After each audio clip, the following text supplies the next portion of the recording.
Welcome, friends. Today we are back with another first impressions. Sensational. Today we are doing 3 from the biggest vintage haul ever again, and another fragrance that I received separate from the biggest vintage fragrance haul ever again, but also received this week, and that is Chamade Homme by Guerlain. I am looking forward to trying this. I have smelled it before.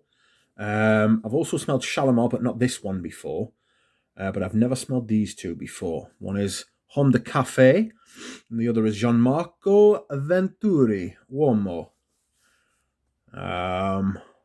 So yes, excuse me. Why am I yawning?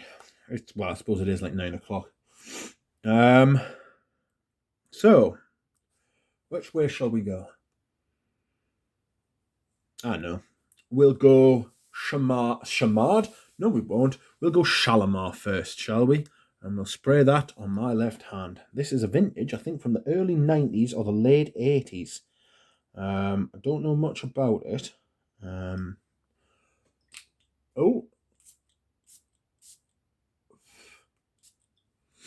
So, there we are. Some sprays. These bottles are really nice. I really like these bottles.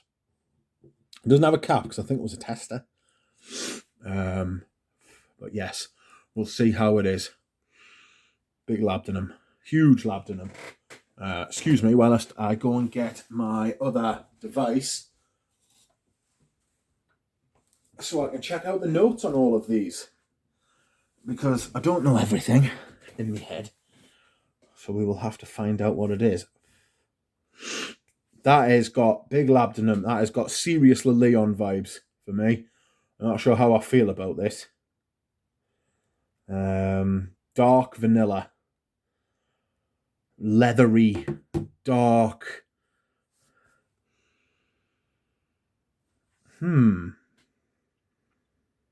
Let's spray a few sprays of that in the air and see if it. Oh, spray is sensational. Oh, stay away from me water. I don't know whether I like that or not, if I'm being perfectly honest. This is Shalimar EDP. I know there are a few. I'll tell you something I need to do, right? So I use Fragrantica to keep track of all my perfumes, and I have not yet uploaded all the new arrivals into my database. So that's going to be fucking fun and games, isn't it? What I'll do is I'll probably just put the video on, and then just as I go through them, I'll go through them. Anyway, so Shalimar Eau de Toilette, according to Fragrantica. Bergamot and fucking floral notes at the top. Middle notes are iris, rose, and jasmine. Base notes are vanilla and tonka bean. I get labdanum in that. I get a big sense of. What do I get a big sense of? A big sense of almost like a leatheriness, like a rough, like a fur. You know? It's starting to chill out a bit now. Maybe it just needs to get some air in the bottle, you know what I mean? Let it breathe a little bit. I'm sort of getting the iris a bit now. It's not like a modern iris. You know, it's not like Dior Homme iris.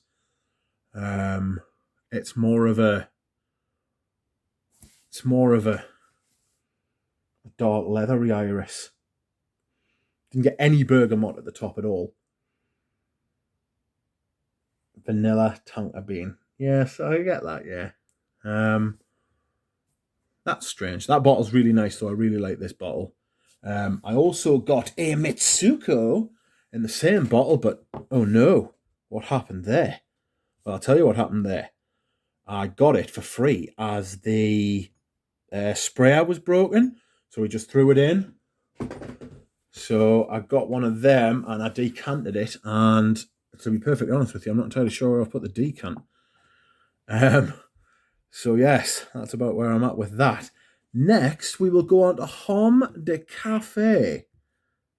Let's have a look here. Homme Cafe. by Cafe Parfums. This is the bottle I said looked like Quorum. Haven't smelled it at all yet. Apparently you can get it on Notino for all of £15.48. One of Alberto Marias' earliest creations. 1978. To think, 18 years before he did Acqua di Gio. And fucking 40 years before he did Fragrance 1. Shite. Anyway. Oh, this has been sprayed. I don't think I sprayed it though. Oh my god, you can't believe how cheap that lid is. Oh my god, the prime 70s manufacturing that, you know. Despicable. Right, that's very Leonard Pour-Homme. There's a huge carnation in there. I haven't checked the notes yet. But yeah, there's carnation leaf. So top notes are bergamot and orange. Mid notes are carnation leaves and raspberry. Raspberry? Yeah. Yeah, I can see that a little bit. And the base notes are cedar and musk. Yeah, there's a big woodsy note in there, but it's not like not a sweet cedar, but you know, like modern cedar, you know, like woodsy notes. It hasn't got that sort of rounded. It's got a very linear sort of straight up wood, not an IKEA sort of wood, but like a polished wood. It's got a slight bitter sourness to it. I don't know if that's the raspberry or the bergamot. With the greenness from the carnation leaf, but it's got a sourness and like an offness. That's interesting. That's a very woody fragrance for me. You know? Not in like an IKEA sort of DIY sort of woodiness. You know, it's not fresh. It smells like old wood polish. Alberto Marias, you rascal. Shows how versatile he is though, doesn't it? You know, the fact that he's like, some may say he's gone backwards over 40 years, but that might be a bit harsh. I mean, he did still make, I mean, the fact that he could make Hortus Sanitatis, the fact that he could make Homme de Cafe, and the fact that he could make Fragrance, which one is it, the one that he released? Fragrance 1, like all of them, and Acqua di Gio. He's got a hell of a breadth of work. He's a jack of all trades and a master of none. That may be a bit harsh, but you know what I mean. He's interesting, that. Anyway, right, so this Venturi Uomo is next. This will go on my right arm, and it's a splish. Oh no, it's going everywhere.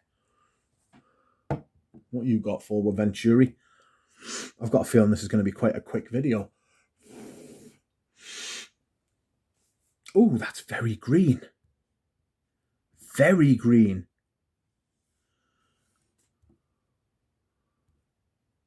That's incredibly green. What we got here? GMV. Green, woody. What's in it? Top notes. Cypress. Yeah, there it is. Cypress, mint, bergamot. Middle notes are lavender, patchouli, geranium. Base notes are sandalwood and oak moss. Cypress is huge at the top of that. It's almost like cannabis.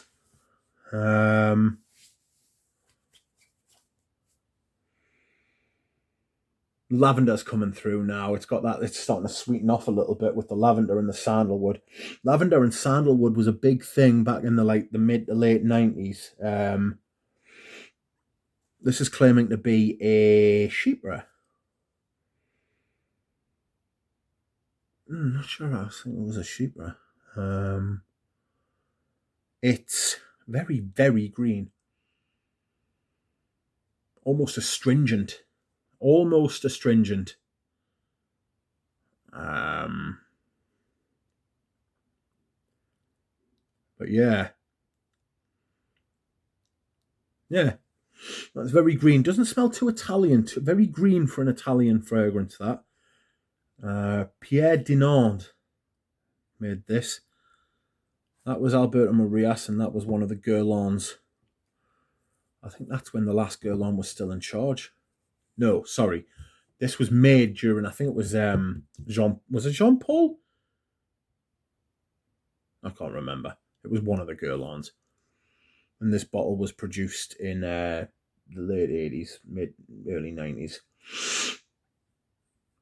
So next we will do Chamade, which is I think this is a Vassar, the men's one, you know. Chamade Pour Homme, I think it's a Vassar.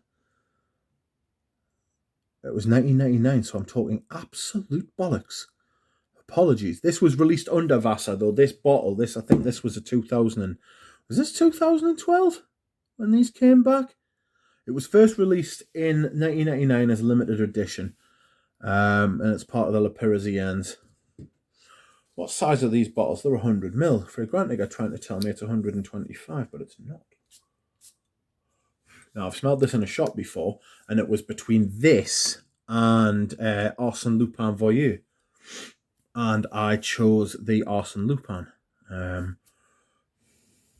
because I wasn't sure about the hyacinth in this, if I remember correctly. But anyway, top notes are pepper and bergamot. Middle notes are hyacinth, violet, green nutmeg, and the base notes are vetiver, leather, and woodsy notes. Big violet, big hyacinth, purple flowers. Get the bergamot. It's a nice fresh men's fragrance, you know what I mean? It's a nice quality fragrance, you know. It's good. And I got it for like half price off a mate, who I need to pay. Sorry about that, Christopher. I'll be in touch soon. So yes, today, just a quick one. I've brought to you Shalimar, Homme de Cafe, Venturi, and Chamade. We'll go back round them and see what they're like now after a few minutes. Yeah, Shalimar's like Le Lion. You don't need Le Lion if you've got this. I need to spend more time with that, though, definitely. Le Lion's definitely much darker. I'm only half joking when I say that. It's definitely got labdanum. It's definitely got that dark, rough, sort of furriness, like darkness that Le Lion's got. The Homme de Cafe, that's nice. I would say I prefer the Homme de Cafe to Shalimar so far. The new Shalimar's much sweeter than that. And that's the eau de toilette again, remember. The Venturi's pleasant, but I'm not sure I'm going to wear much of it. I've got other stuff that does this better. And the Chamade's still really the same as it was when I first sprayed it. The violet, hyacinth, green notes.